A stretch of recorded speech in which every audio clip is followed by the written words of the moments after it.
নমস্কার, আজকে চলে এসেছি চিকেনের একটা নতুন রেসিপি নিয়ে। তো এই চিকেন নিয়েছি, এর মধ্যে নিয়ে নিচ্ছি টক দই,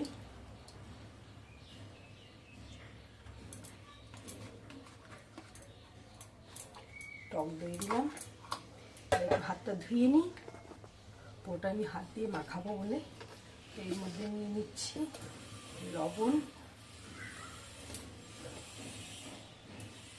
গোলমরিচ গুঁড়ো আর হলো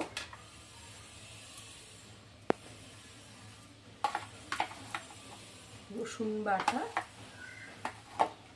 2 চামচ মতো আর আদা বাটা 1 চামচ মতো। এবার এটাকে ভালো করে মাখিয়ে 2 ঘন্টার মতো রেখে দেব। এই যে পরিষ্কার দেখা যাচ্ছে, ভালো করে মাখিয়ে 2 ঘন্টার মতো আমি রেখে দেবো। পেঁয়াজগুলোকে টুকরো করে কেটে এরকম করে ছাড়িয়ে নিচ্ছি। পেঁয়াজ আর ক্যাপসিকাম একদম এক সাইজের করে এগুলোকে খুলে আলাদা আলাদা করে নিচ্ছি। তাহলে যে চিকেনটা রান্না করবো সেই টেস্টটা একদম অন্যরকমের আসবে।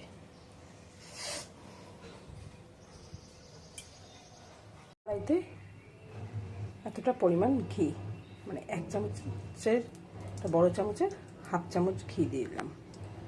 ঘি গরম হোক, ঘি গরম হয়ে গেছে, এর মধ্যে আমি মৌরি ফোড়ন দিলাম আর তার সঙ্গে এই পেঁয়াজ আর ক্যাপসিকামটা হালকা করে ভেজে নেব।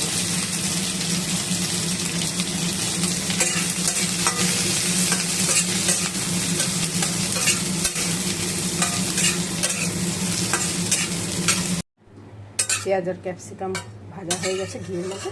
এখন এগুলোকে তুলে নিয়ে এই কড়াইতেই আমি সাদা তেল দিয়ে চিকেনটা রান্না করব। বড় সাইজের পেঁয়াজকে আমি ঝুড়ি ঝুড়ি করে কেটে নিয়েছি আর 2 বড় সাইজের মাঝারি সাইজের টমেটোকে আমি ঝুড়ি ঝুড়ি করে কেটে নিচ্ছি।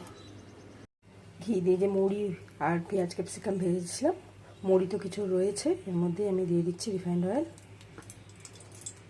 তেল গরম হতে দিই। তেল গরম হয়ে গেছে, এখন এর মধ্যে আমি তেজপাতা, এলাচ, গরম রিফাইন্ড অয়েলের মধ্যে আমি তেজপাতা, এলাচ, দারচিনি আর একটা লবঙ্গ দিয়ে দিয়েছি। এখন আমি এর মধ্যে দিয়ে দিচ্ছি কুচনো পেঁয়াজ। কড়াইটা বেশ গরম হয়ে গিয়েছিল, তাই এলাচটা খুব সুন্দর একটা গন্ধ বেরোচ্ছে। বেশি আমাকে ওয়েট করতে হয়নি, পুরো পেঁয়াজগুলো আমি দিয়ে দিচ্ছি। পেঁয়াজগুলো একটু কালার চেঞ্জ হওয়া পর্যন্ত অপেক্ষা করব। পেঁয়াজের কালার চেঞ্জ হবে, বেশিক্ষণ সময় লাগবে না, কারণ এই কড়াইতে খুব তাড়াতাড়ি রান্না হয়ে যায়। পেঁয়াজের কালারটা চেঞ্জ হয়ে গেছে, এখন এর মধ্যে দিয়ে দিই টমেটো দিয়েছি। এখন এর মধ্যে একটু লবণ দিয়ে দিই, যাতে টমেটোটা একদম গলে যায় পেঁয়াজের সঙ্গে। পেঁয়াজ আর টমেটো গলে একদম পেস্ট হয়ে যায়। পেঁয়াজ আর টমেটো একদম গলে গেছে।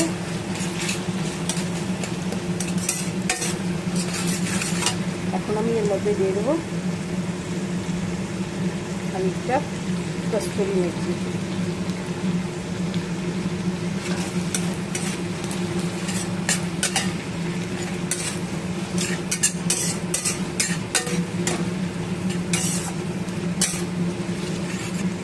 খুব বেশি নয়, কিন্তু সামান্য পরিমাণ জিরে গুঁড়ো আর ধনে গুঁড়ো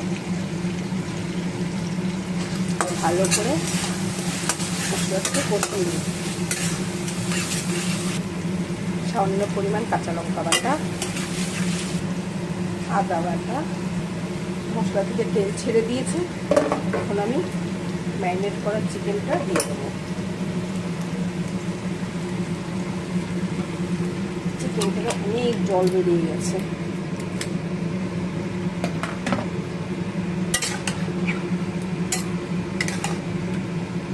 কি সুন্দর একটা গন্ধ বেরোচ্ছে,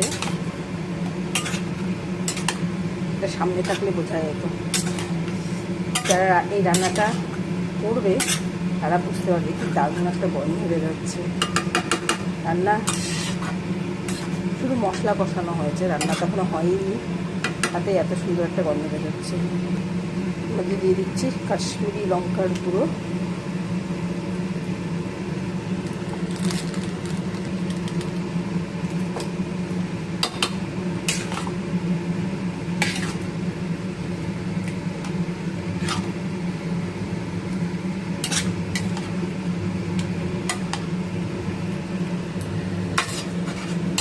এবার চিকেনটা আমি ঢাকা দিয়ে রেখে দেবো,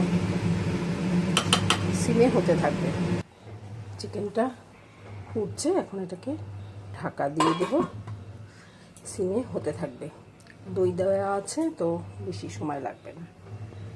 ঘন হয়ে গেছে, ঝোল ঘন হয়ে গেছে। এখন এর মধ্যে আমি আছে রান্না শেষ, এখন আমি ভেজে রাখা ক্যাপসিকাম আর পেঁয়াজটা দিয়ে দিলাম, ভালো করে মিশিয়ে দেবো। ব্যাস আমার রান্না শেষ, অপূর্ব হয়েছে খেতে। এটা রুটি, নান এসবের সঙ্গে খেতে খুব ভালো লাগবে। চলো আজকের মতো একটা যা ক্যাপসিকাম ছড়িয়ে দিয়েছি এর মধ্যে, এখন শুধু খাওয়ার পালা। রুটি, নান এগুলো দিয়ে খেতে খুব ভালো লাগবে। তো আজকে পোলাও এটা দিয়েও ভালো লাগবে। তোমার রান্না শেষ, আজকের মতো টাটা।